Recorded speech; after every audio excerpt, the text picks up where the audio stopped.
We're here today at the gorgeous Palms Hotel and Casino, where 309 players have ponied up $10,000 to take their chance at winning a piece of the $3 million prize pool. Lady Luck has smiled upon 6 players who will match wits tonight on the felt battlefield. By the end of the night, only one player will remain. Only one player will claim the championship trophy and $750,000 in cash. This is Final Table Poker.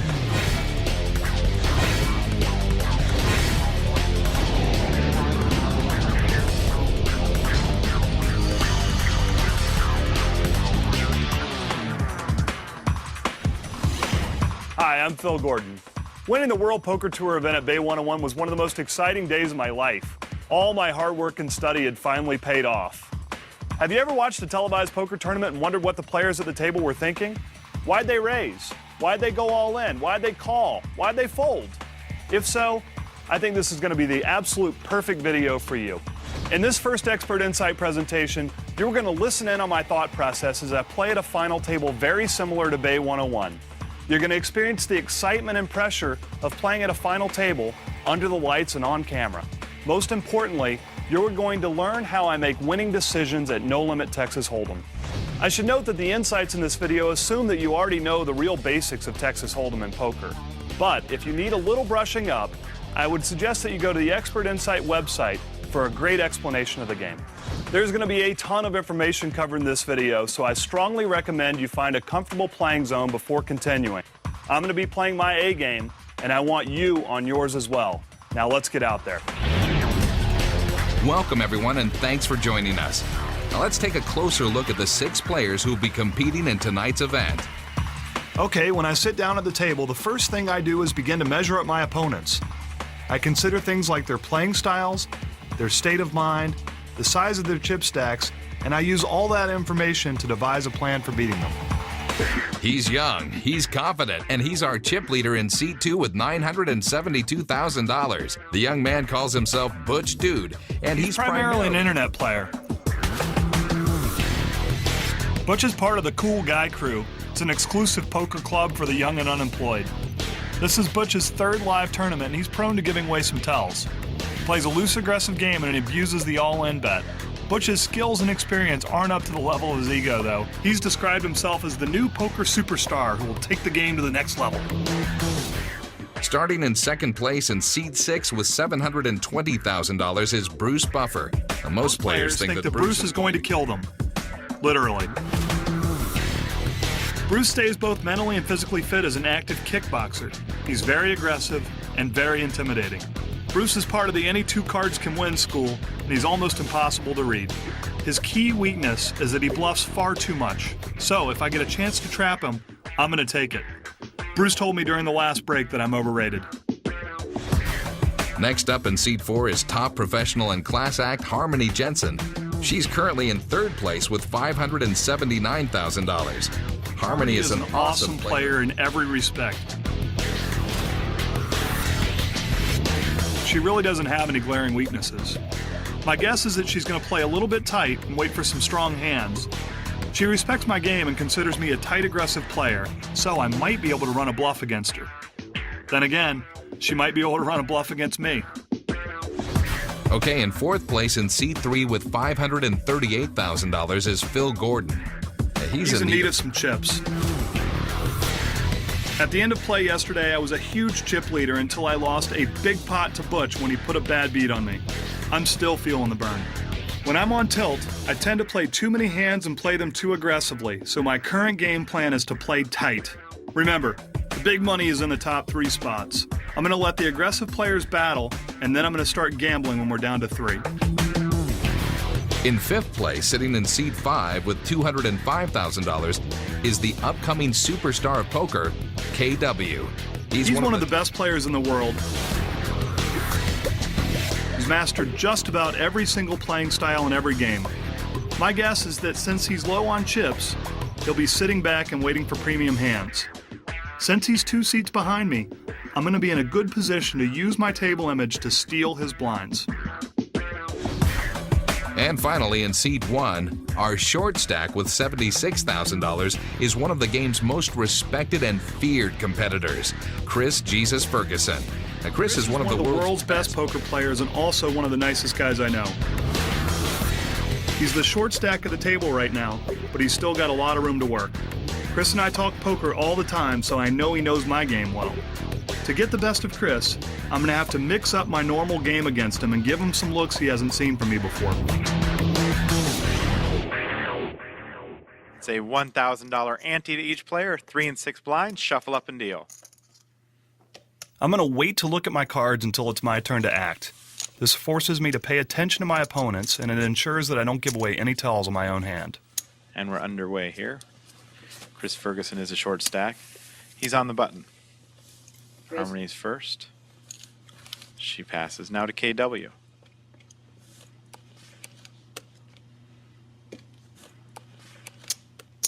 Lets it go, now to Bruce. All right, folded around to Bruce. 25,000. Bruce opens it up for 25,000. This raise could be a strong hand, or it might be a steal attempt. Might be trying to steal the blinds. Now to Chris Ferguson.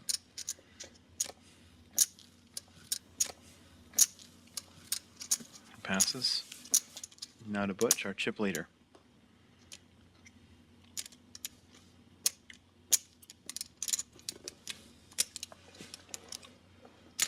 Raise. Butch is going to re-raise the pot. Makes it 75,000. Action now to Phil Gordon. Ace 10 of spades. This isn't a bad hand against a raise from an aggressive player like Bruce, but against a re-raise, this ace 10 is not looking so good. Here's why. Let's say Butch has ace king, ace queen, or ace jack. If a flop comes with an ace, we both have a pair of aces, but Butch's kicker would be higher than my kicker. In other words, his kicker would dominate mine. By the time I found this out, I would have lost a lot of chips. This is actually an easy fold. Phil lets it go. Back to Bruce. Let's do it. And he calls 50,000 more. Calls, here comes the flop. Flop is ace, queen 4 with 2 hearts. All right, there's the ace. I would have flopped top pair. If I was playing this hand, I'd have to bet out here. If I was dominated, one of these guys would speak up with a big raise.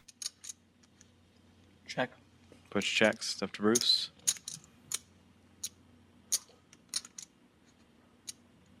65,000. 65 is the bet. All in. Butch has moved all in. All right, Mr. All-In has spoken up. How would I feel about my ace-10 right now against his all-in raise? I'd feel sick.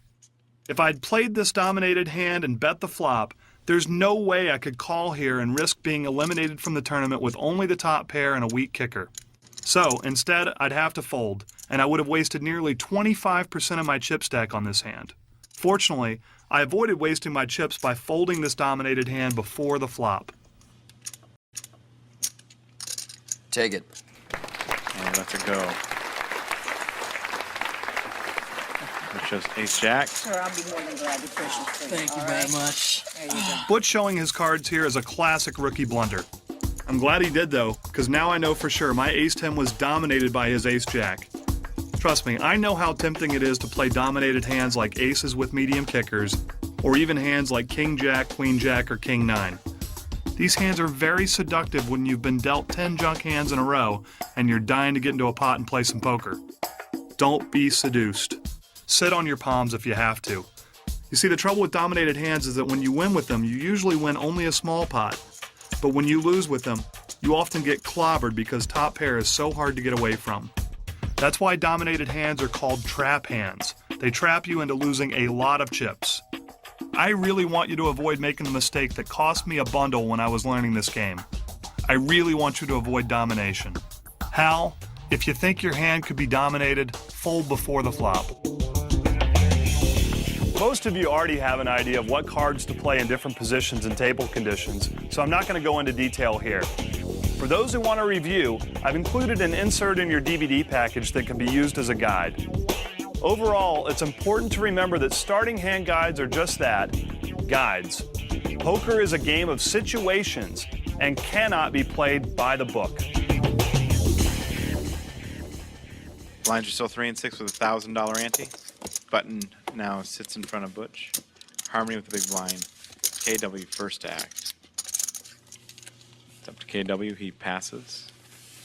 It's up to Bruce, who also passes. Chris Ferguson. Chris is a short stack here.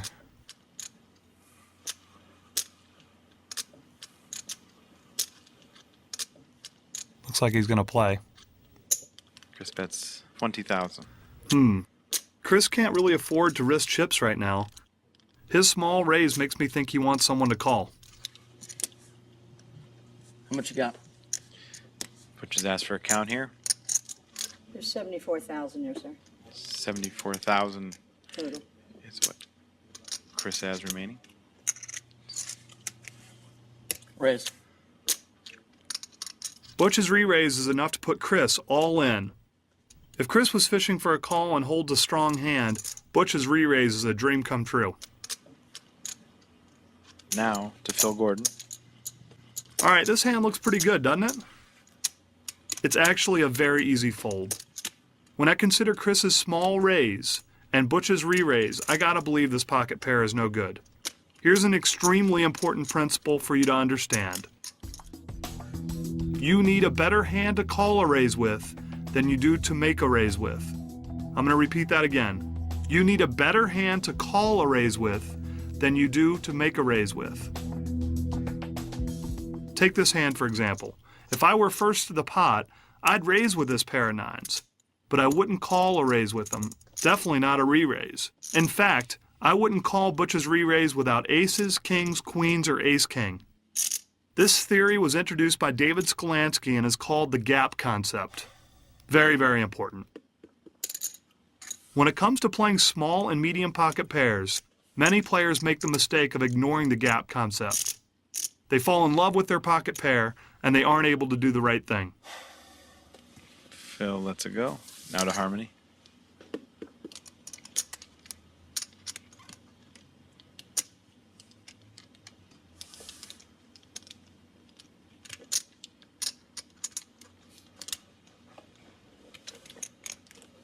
Raise.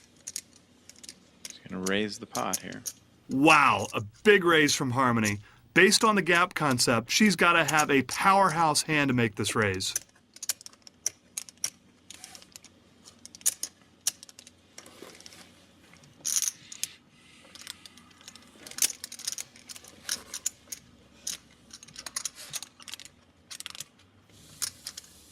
Chris Ferguson has moved all in.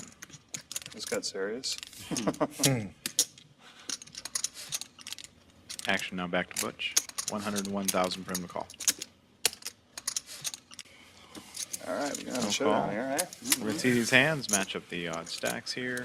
See what we got. What do you got, Chris? All right. Chris Ferguson has two kings. Oh, man. Ace king for Harmony. I am so glad I got rid of my nines. I'd be in a world of hurt right now. Comes the Just flop. a little ace. Flop is queen 10-4. King's in the lead for Chris Ferguson. 2 cards left. Harmony can now make a straight with the jack. A 4 on the turn. Can still make that straight with a jack, or she could win with an ace. I'm rooting for an ace. I want her to bust Chris. Nothing personal, he's a good friend of mine, but I want him out of this tournament. Nice deal.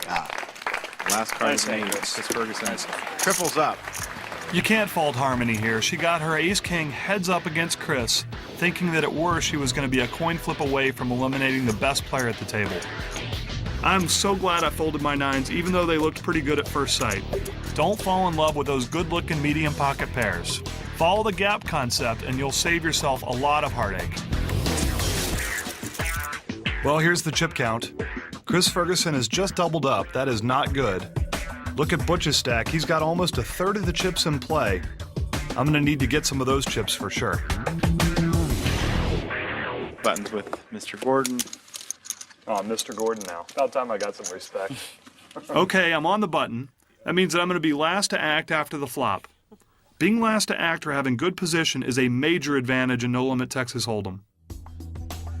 Here are some of the advantages of having good position. I get to see how my opponents act before it's my turn to act. I have the last opportunity to bluff, and I can extract more money from my opponents when they have a good hand, but I have a better hand. When I'm in position, I go out of my way to play. When I'm out of position, I rarely play. Position, position, position. This is absolutely critical to your success in No Limit Hold'em.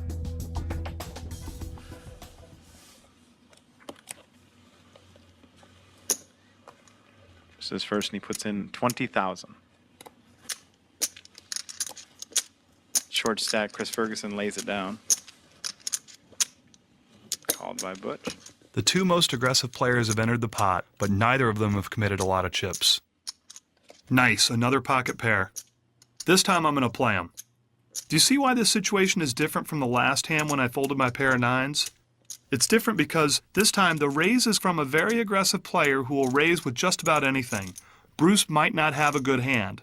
Also, no one has re-raised. And most importantly, I'm in position. I'm going to be last to act on every round of betting.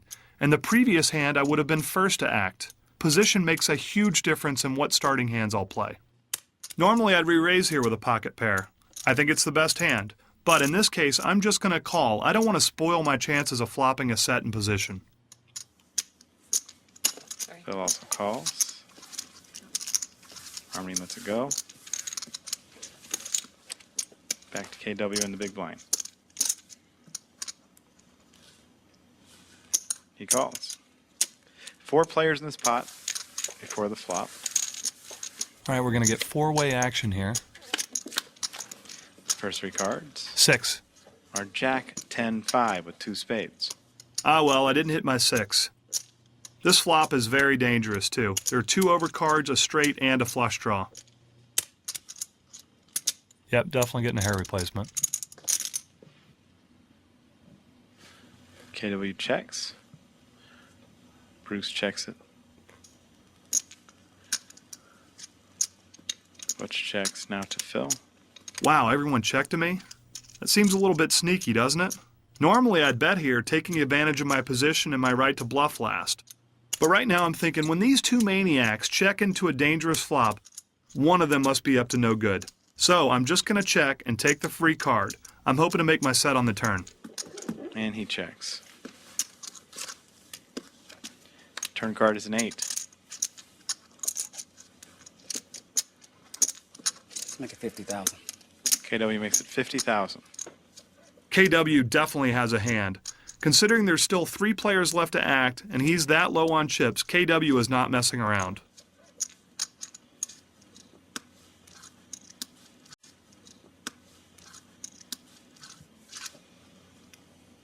I call. If he's got a draw, he's got good position on KW for the river bet. Now to Butch. He folds. Yeah, I'm out of here too. And Phil folds. 1 card left. Say 7. Board reads Jack, 10, 8, 7, 5. Any 9 makes a straight. KW checks it. Didn't get there? That'll make it a little easy on you. Bruce makes it 40,000. That's a pretty small bet in relation to the size of the pot. I think he's looking for a call here. Probably made a straight there on the river. KW's going to be kicking himself for slow playing this hand.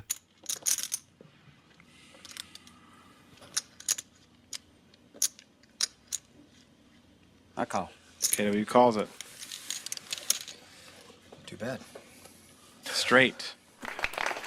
Straight to the Jack. I suck out. Okay, we just saw a jack, which means KW had at least top pair. In my opinion, KW made a big mistake on that flop. He should have bet to protect his hand. He was probably trying to check raise, but that plan got foiled when everyone checked behind him. KW misplayed his made hand out of position and got his head chopped off. Position, position, position. I can't begin to overstate its importance at the table.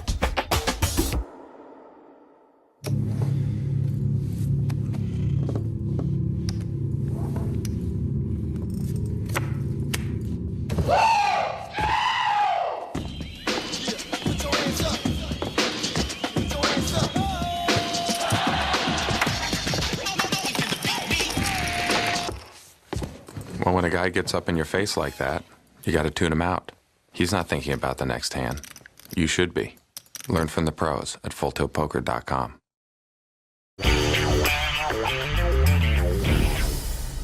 Okay, we're back with a $1,000 ante, 3 and 6,000 blinds. Harmony has a button. All right, I'm still in late position. Haven't won a pot yet. Chris Ferguson, first act.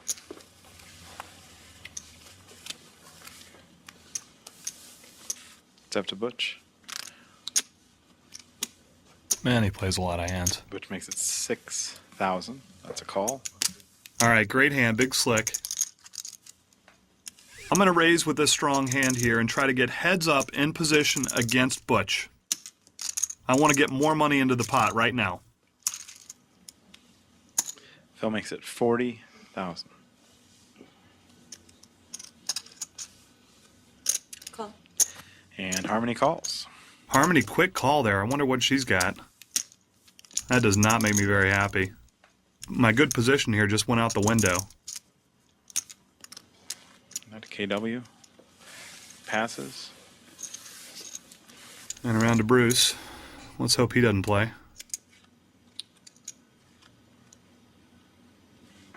Bruce lays it down.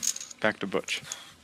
I was really hoping to get heads up with Butch, but doesn't look like that's going to happen.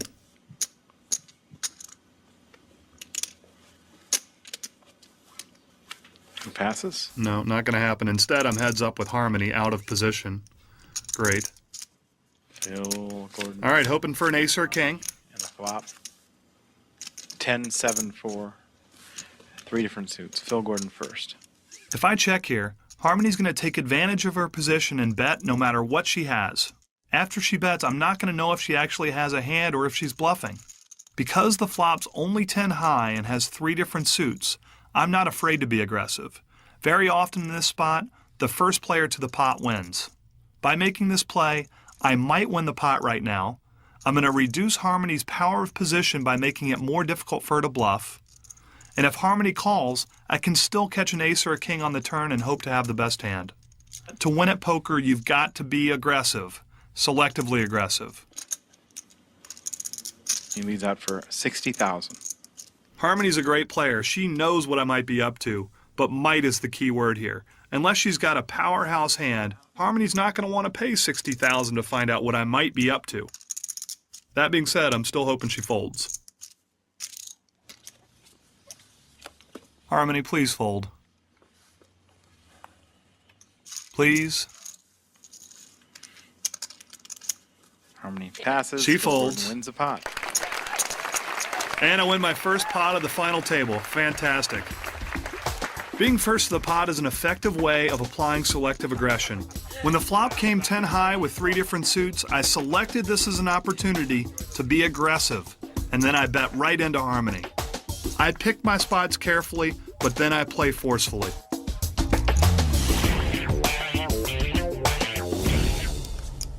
Butch has played every hand so far. Not this one. Finally lays one down. When I'm the first player in, I almost always raise.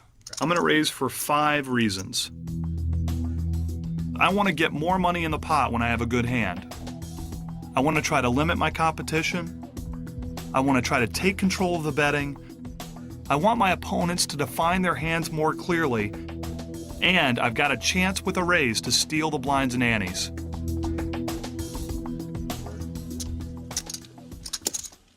Who makes it 25,000?